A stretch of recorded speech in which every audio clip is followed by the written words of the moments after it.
Questão 106. Numa feira de ciências, um estudante utilizará o disco de Maxwell, ioiô, para demonstrar o princípio da conservação da energia. A apresentação consistirá em duas etapas. Etapa 1. A explicação de que, à medida que o disco desce, parte de sua energia potencial gravitacional é transformada em energia cinética de translação e energia cinética de rotação. Etapa 2. O cálculo da energia cinética de rotação do disco no ponto mais baixo de sua trajetória, supondo sistema conservativo. Ao preparar a segunda etapa, ele considera a aceleração da gravidade igual a 10 metros por segundo ao quadrado e a velocidade linear do centro de massa do disco desprezível em comparação com a velocidade angular. Em seguida, mede a altura do topo do disco em relação ao chão no ponto mais baixo de sua trajetória, obtendo 1/3 da altura da haste do brinquedo. As especificações do tamanho do brinquedo, isto é, de comprimento C, largura L e altura A, assim como da massa de seu disco de metal, foram encontradas pelo estudante no recorte de manual ilustrado a seguir. O resultado do cálculo da etapa 2 em Joule é... Então, para resolver essa questão, a gente precisa dos dados que ele informou para a etapa 2. Então, ele diz, ao preparar a segunda etapa, ele considera a aceleração da gravidade igual a 10 metros por segundo ao quadrado. E a velocidade linear do centro de massa do disco desprezível em comparação com a velocidade angular. Ou seja, no ponto mais baixo da trajetória, a velocidade destinada à rotação é muito maior comparada com a velocidade linear do centro de massa. O que é essa velocidade linear do centro de massa? Nada mais é do que a velocidade do sistema composto pelo disco e os eixos. Ou seja, a energia cinética de translação é igual a zero no ponto 2. Estou considerando o ponto 1, o ponto onde o objeto foi solto, e o ponto 2, o ponto mais baixo da trajetória, utilizando a conservação de energia nesses dois pontos. A gente vai ter que no ponto 1 só tem energia potencial gravitacional. No ponto 2 você vai ter energia potencial gravitacional, energia cinética linear, que vai ser zero, mais energia de rotação. Isso a gente considerando o ponto 0, o ponto mais baixo do brinquedo.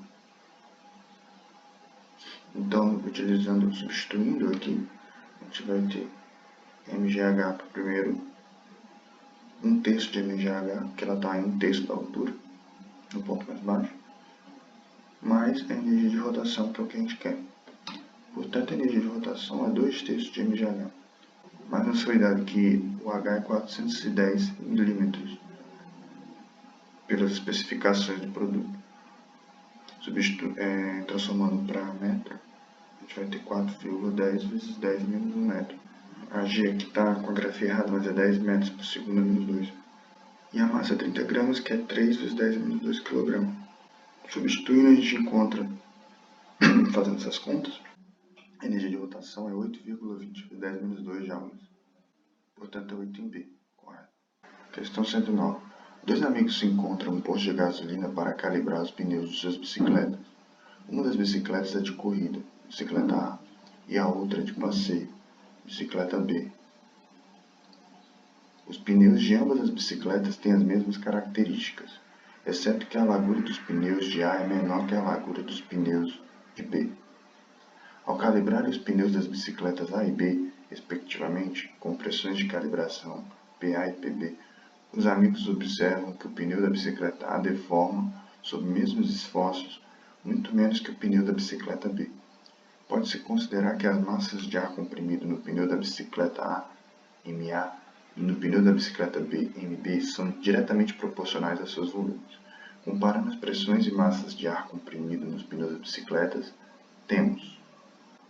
Então, a primeira informação que ele nos dá é que o pneu da bicicleta A deforma, sob mesmos esforços, muito menos que o pneu da bicicleta B, ou seja, a pressão dentro do pneu da bicicleta A é muito maior. Então, PA é maior que PB.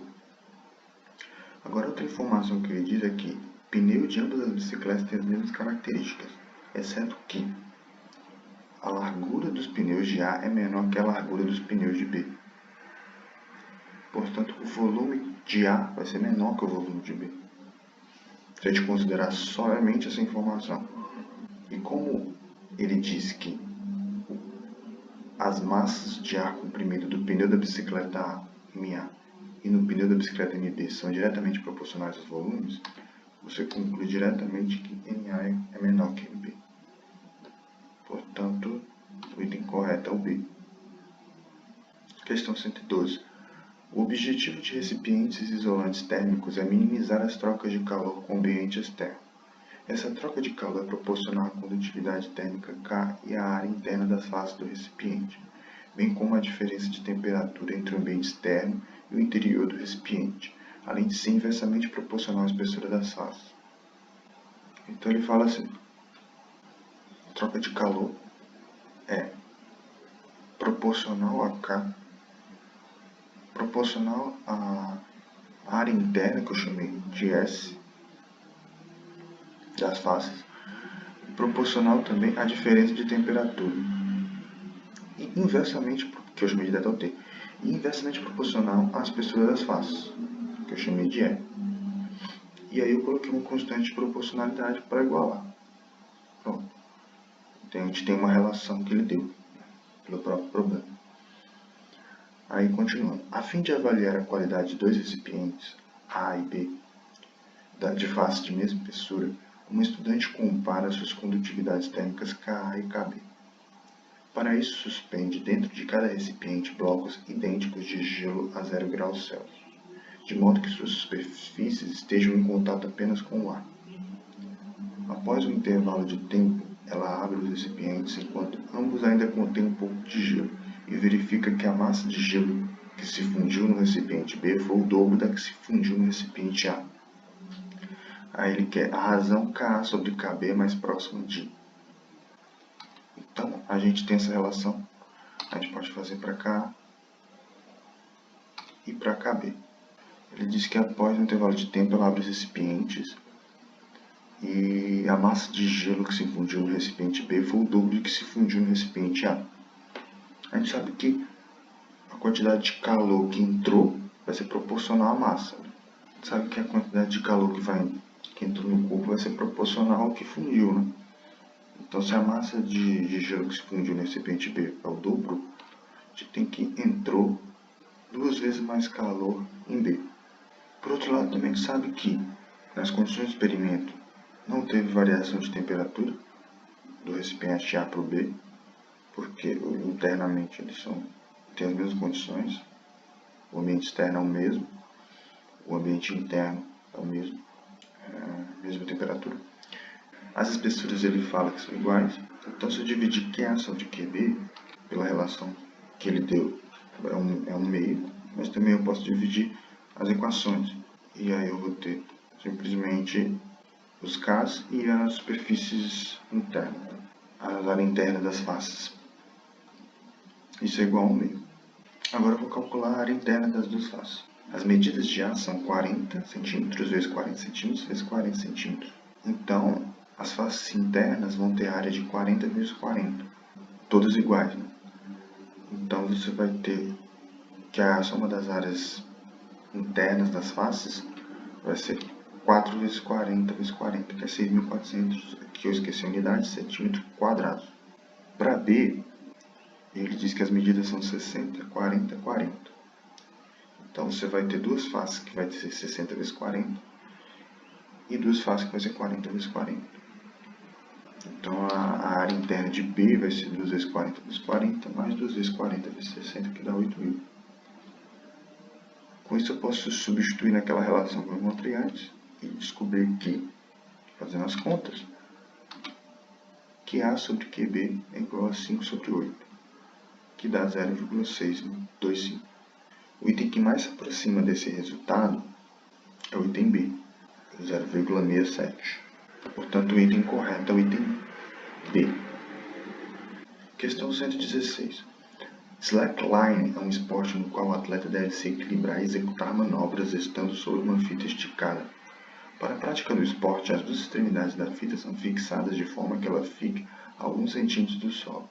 Quando um atleta de massa igual a 80 kg está exatamente no meio da fita, essa se desloca verticalmente, formando um ângulo de 10 graus com horizontal, como esquematizado na figura. Sabe-se que a aceleração da gravidade é igual a 10 metros por segundo quadrado, cosseno de 10 graus é 0,98 e seno de 10 graus é 0,17. Qual é a força que a fita exerce em cada uma das árvores por causa da presença do atleta?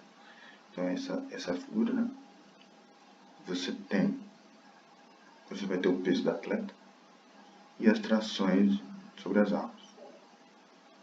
Agora ele diz que quando a atleta está exatamente no meio, que há esse deslocamento.